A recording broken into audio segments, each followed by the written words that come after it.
Hang on here a minute, folks.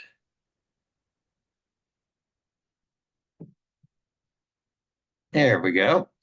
Okay. Well, welcome back, folks, to American Genesis, the creation of American Scripture. As you know, we have been looking at the creation of our American government, and we're looking at it specifically through the lens of the founding documents, the Constitution, the Declaration of Independence, the Bill of Rights. And we've been looking at the summer of 87 where the framers got together and wrote our Constitution, one of the great documents of the world. So, as always, let's get started a little bit of music.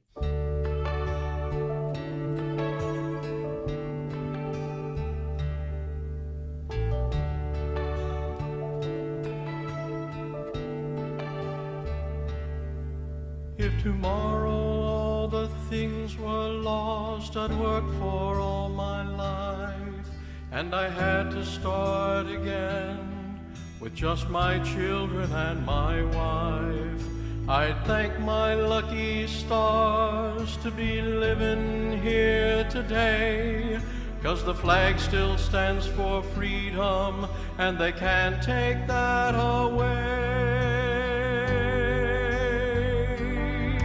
And I'm proud to be an American, where at least I know I'm free. And I won't forget the men who died and gave that right to me. And I'd gladly stand up next to you and defend her still today. 'Cause there ain't no doubt I love this land. God bless the USA. Okay, well, let's get started. Last week and the week before, we were looking at the roots of the historical roots of the philosophy that underlay the Constitution of the United States. And before that, we looked at some of the big questions that the framers had to answer. Remember, I told you at that time that the framers really didn't have those questions in mind, that those are things that us as historians have kind of looked at and seen that they had to answer the big questions. On the other hand, when they went there, they most certainly had some objectives in mind, particularly James Madison. We know from his notebooks, we know from his writings that he specifically had an agenda, and that agenda was to write a brand new constitution as opposed to amend the Articles of Confederation, which is what I think most of the people thought they were going there to do. But that wasn't the case. So they had to decide to create a new government rather than just amend the articles. And they settled on 5 main objectives. We probably won't get all of them covered today. These were as follows. Number one, they had to establish legitimacy. They had to give it legitimacy. They didn't want the people to think that they were being forced into taking this government. They wanted the people to accept it. Secondly, they had to structure authority. Who was going to be in charge? This was a big deal, as we'll find out. Then they had to distribute and describe the powers. They wanted to make sure that the federal government had enough powers to operate, because remember, in the Confederation, there weren't hardly any powers at all in the national government, and that was part of the problem. They didn't really have any power.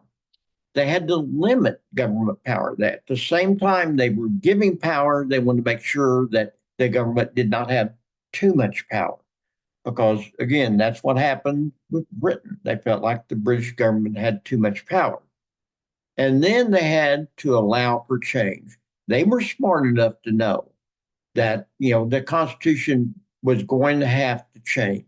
They knew that it couldn't be this way. I'll be honest with you. I don't think they probably even suspected that in 200 and plus years that it's been around, that there would only be 17 major changes. I think they probably thought there were going to be more than that. But that's the genius of the Constitution, that is able to rule this country without major change over a period of 200 plus years.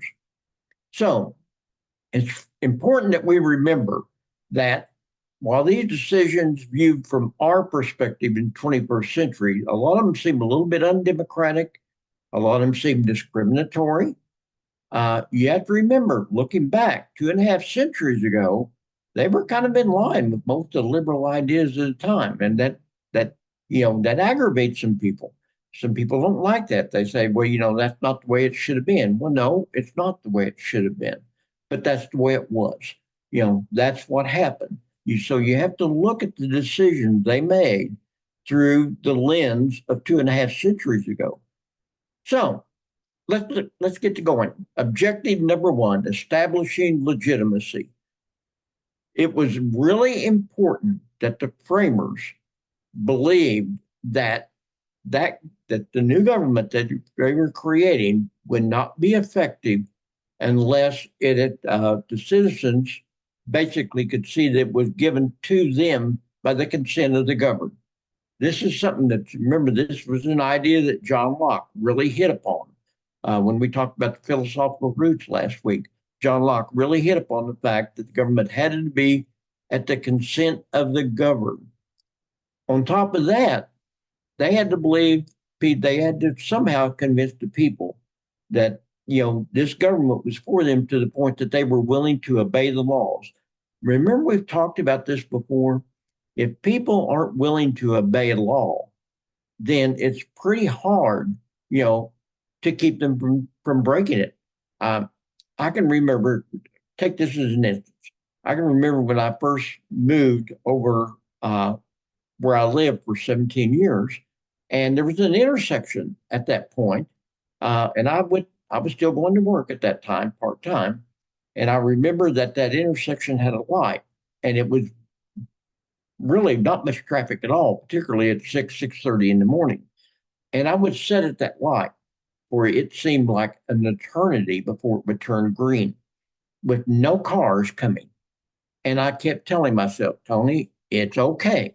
Just go ahead and run the light. There's nobody here. I wouldn't do it because, I thought, no, that's the law. People have to be willing to obey the laws. Now, when there's a breakdown and people aren't willing to obey law, then civil structure begins to fall apart. And we see that happening in parts of this country today, where people are to the point where they're not willing to break the laws because they feel like there's not going to be any major consequences to them not breaking law. So they just go ahead and do it. That's important, that people have to believe that the government exists for them to keep them, from breaking the law. All this is found in the preamble. Remember, the preamble was an afterthought. Some people got together after the Constitution was written and said, you know what? We've not really told the people of this country why they should accept this Constitution. And so Governor Morris of Pennsylvania, not the governor, that was his name, told you that before, went back to his hotel room, his boarding room, and wrote the preamble. And he started it with these three words, which are so important: we the people. He didn't start it by saying, we the framers of the Constitution, we the government, we the powers that be, we the smart people in the room. No, he said, we the people. This is a government for us at the people's consent. And so there is absolutely no doubt the government's right to exercise authority is derived from the people, not from anybody else. That established the legitimacy of the Constitution. And as a result, for the most part, people were willing to accept it. Okay, so that was number one. That was really relatively easy. Number two was a nightmare: structuring authority. This occupied almost 2 months of the Constitutional Convention. The Constitutional Convention ran about 3 months. This was the major sticking point, was who was going to be in charge, structuring authority. Because as we've seen, the nation at that time was almost really three very separate geographic areas with differing economic values, political ideas, probably moral ideas. We had the New England states, whose economies were determined primarily by shipping, commerce, and fishing, and they had ideas about what was important. You had the middle Atlantic states like New York and Pennsylvania, Maryland, Delaware, whose economies were determined both by agriculture and commerce. And then you had the southern states, whose economies were determined primarily by agriculture and very dependent upon slave labor.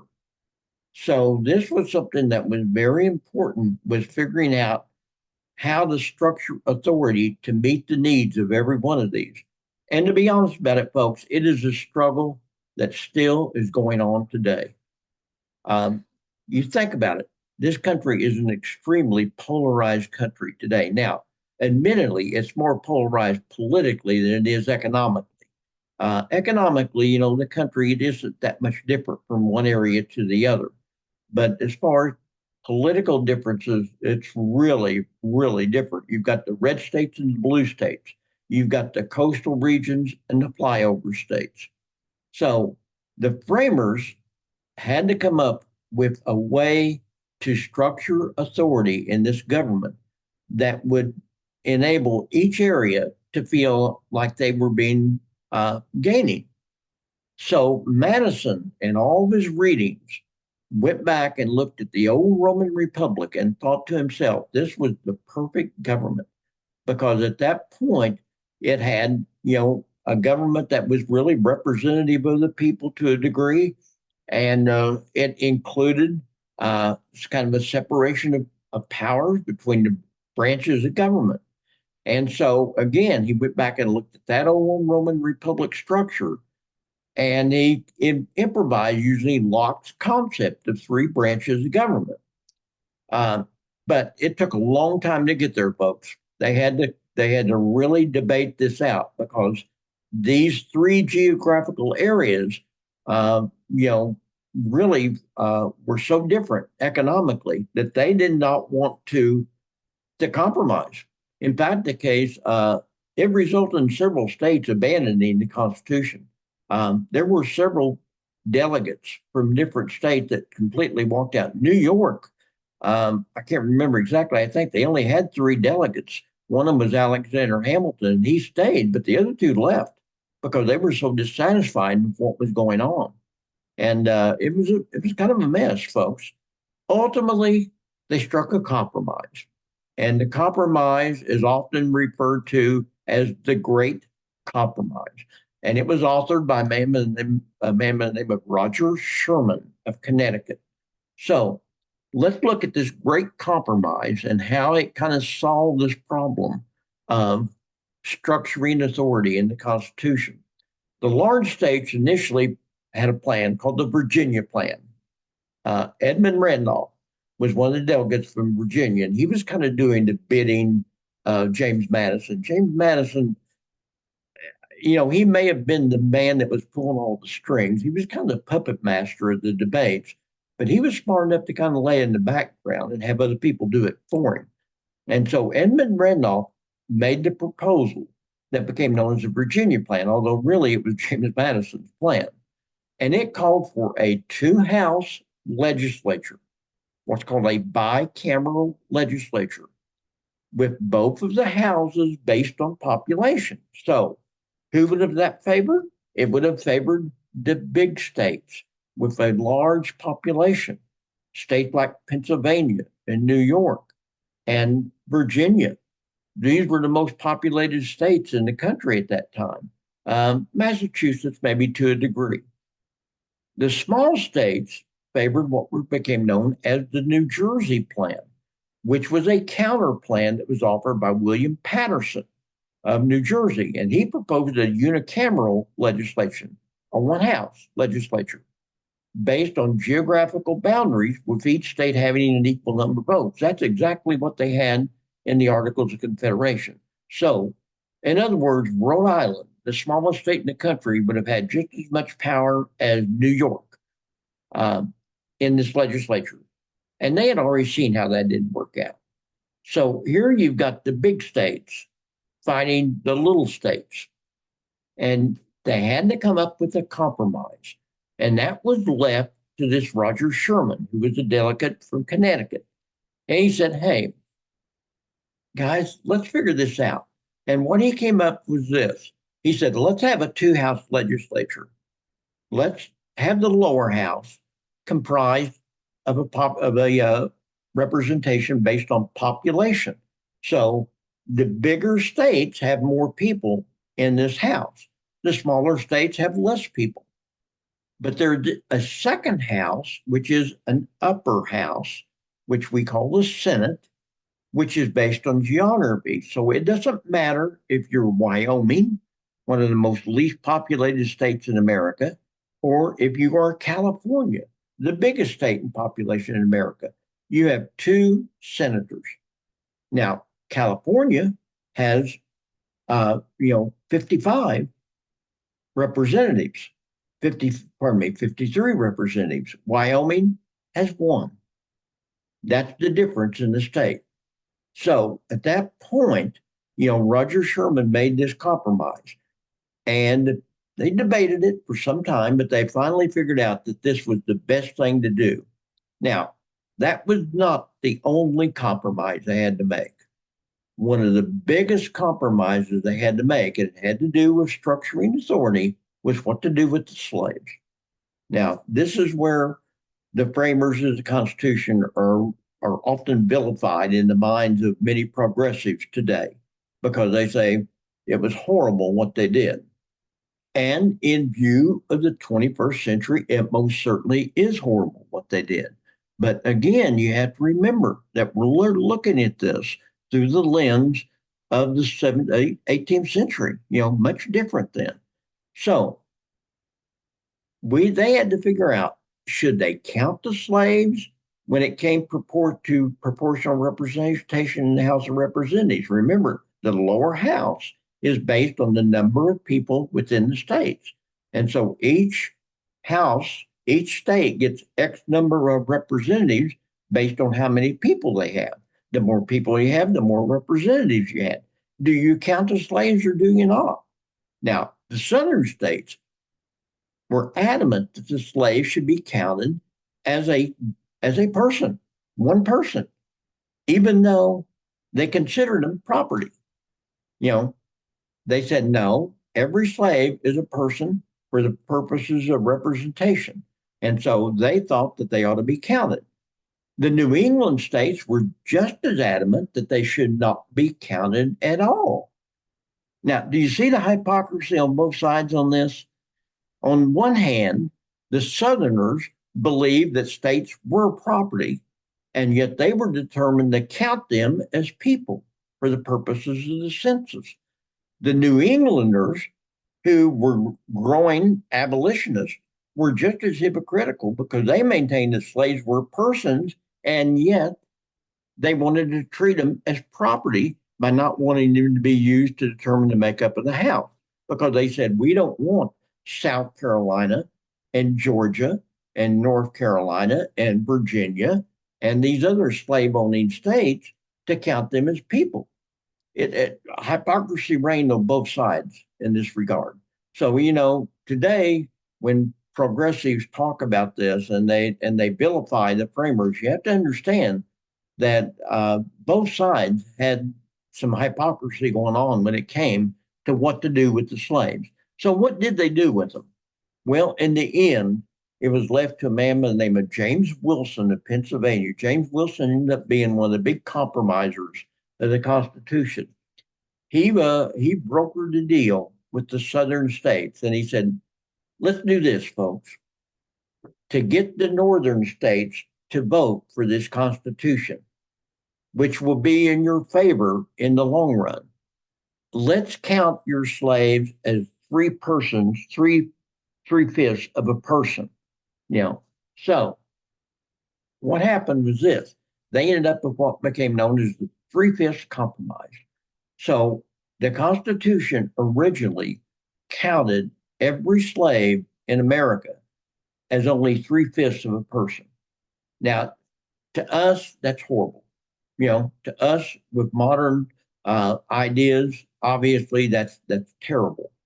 But you have to understand that to them, that was actually kind of giving in their minds. They were actually giving up some of this. So that was one of the big compromises they had to make. There were others. How to elect the president. And folks, we're still fighting this.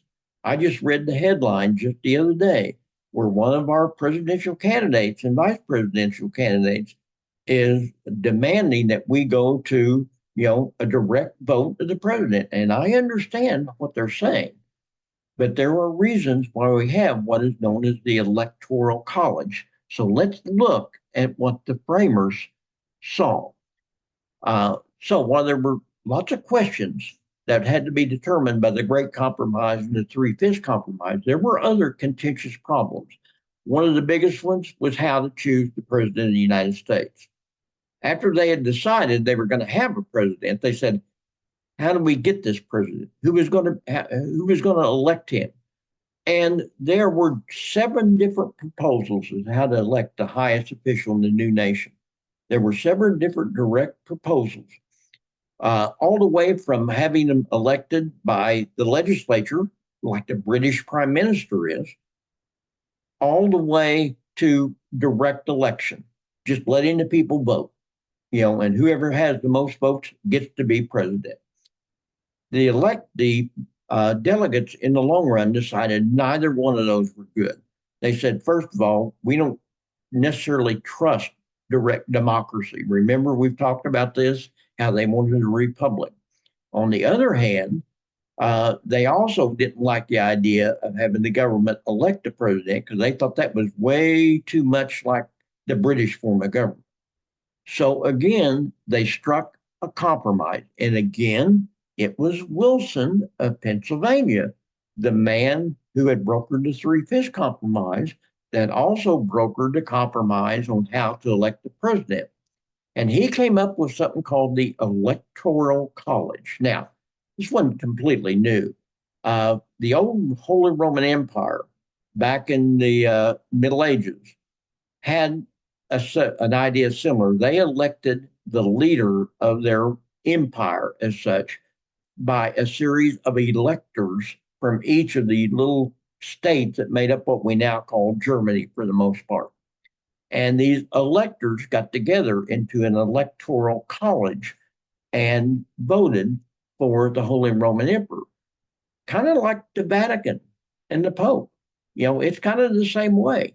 Who elects the Pope? It's the electors, it's the archbishops and the bishops that come together, the cardinals, the College of Cardinals that comes together and votes for the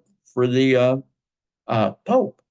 Well, he said, let's have an electoral college and let's make this up, to be fair, where each state will have a number of electors proportional to the number of the House of Representatives plus the senators. So how many votes does Wyoming have? They have 1 House member and 2 senators, so they have 3 electoral votes. California has 53 House members and 2 senators, so they have 55 votes in the Electoral College. So, yes, they have many, many more votes, but at the same time, it doesn't totally cancel out Wyoming. Now, here's the problem, okay? In the world we live in today, with communications as it is a lot easier to determine the president by a direct count of who won. You think about this, folks. There have been at least 2 elections in the last 24 years that were determined not by who won the most votes, but who won the most electoral votes. In 2000, George W. Bush won the presidency in the Electoral College, even though Hillary Clinton actually had more people vote for her. And the same thing happened in 2016. Trump actually had won the election in the Electoral College, even though I said Hillary Clinton. It was Al Gore that beat George W. Bush in 2000. And Hillary Clinton beat Trump in 2016 as far as the number of direct votes. But under our system, it was a fair election. Here's why. The reason this compromise was structured the way it was because they didn't want a small number of states to totally be able to dominate. You think about this, folks.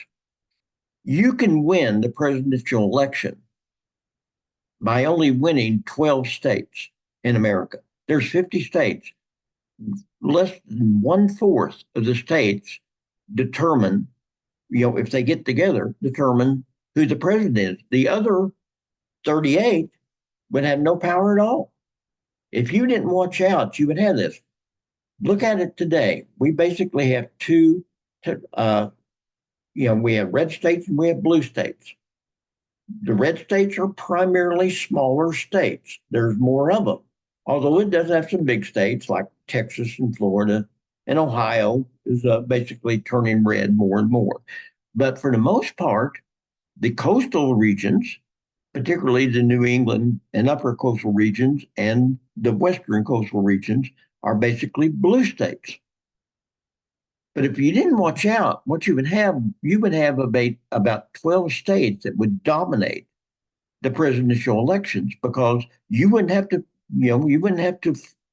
even campaign in these states. Now, as it turns out, they're not campaigning in them anyway right now. If you haven't paid attention to the current election going on, basically the two candidates running for power for president of the United States have limited almost all their election campaigning in Michigan, in Pennsylvania, in Georgia, and in North Carolina. That's where they're spending most of their time, because those are states, what they call swing states, states that can basically go one way or the other. The population is so equally divided. There's no sense going to Montana. Trump doesn't need to go to Montana. He's going to win Montana. There's no need for, Harris to go to New York State or California. She's probably going to win those states by a rather large majority. So why campaign there other than to raise money? And they do campaign in these really big states to raise money. But for the most part, they stay away from these big states. So that's how they ended up with the Electoral College, to make sure there wasn't a tyranny of the minority of states. Remember, that was very important to the framers, that they did not let the minority be tyrannized by the majority of people. That was not the only bundle of compromises. There were other compromises between the 3/5 vote and the House and the Senate, and by how you elect the president. They also had to decide on regulation of commerce between the states. This was a really big deal at the time. It was solved fairly easily, but they had to determine commercial ideas between the states. They had to determine the process for admitting new states, which did become a big deal much later. It wasn't originally such a big deal because the Articles of Confederation had already admitted what we call the Northwest Territories. Those areas that became the states of Ohio, Indiana, Illinois, Michigan, Wisconsin, and parts of Minnesota. Those had been already created as territories, ultimately states, by the Confederation. And slavery was banned in every one of those states. But as the states to the west and to the south began to appear, then it was a big deal. And finally, they had to decide on that age-old property. Who is in charge, the national government or the state governments? Supremacy, national power versus state power. So in the end, all this debate ended up with a bundle of compromises that ended up with what we call federalism, this multi-layered governmental structure with distinct powers at each layer. So I'm going to stop there today, okay? Because we've hit the two really big ones, and we're going to finish this up next week. I hope you've learned something today. I hope you've enjoyed it. I hope it's been of interest to you. Uh, and again, it's really good to see my old friends there at the township, and so many of you there. I was afraid there'd only be just a couple of you and show up, but you know, indeed you showed up. So thank you so very much, and thank you for the rest of you guys. Uh, if you don't know, the people in the township know, but I haven't really mentioned it. But I have moved, and I now live in the grand state of Michigan. I live there. I've learned how to make the mitten, and I live in Grand Rapids, Michigan now, and it is crisp, and the leaves have turned, and it's an absolutely beautiful state. At least this part of it is for sure. So I appreciate you guys. I appreciate everything you've done, and I hope that you will tune in next week, and we will look at these next three objectives that the framers had to work on. So, with that, I'm going to leave. Okay. Why did you move? Thank you, Donna. Thank you. When did you move? We moved last week. We left on Wednesday, got here on Thursday, and we are still in the process of unpacking. Oh, Do you have family there or something? Yes, our daughter and son-in-law live here. They live an exact 16 seconds driving from where we live. I'll be. Well, So I hope you'll keep doing this. I'm sorry, I didn't catch that, Donna. Will you keep on doing this? You're Yes, they always asked me to keep on doing it, and I'm going to keep on doing it for as long as I can. good. Don't know how much longer that's going to be. I'm getting up there now, so but I appreciate you guys tuning in. Kent Ridge, I appreciate you guys. And again, Township, we will see you next week. See ya. bye.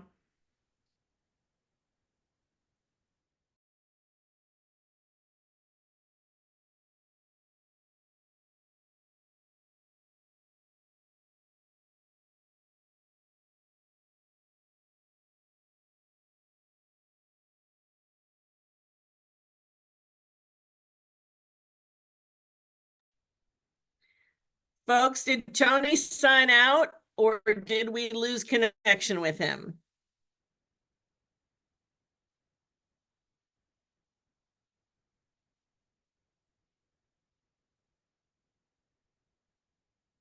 Does anyone want to hop on and let me know? Wave at me if Tony signed out and was all done with his presentation. Yes? Okay.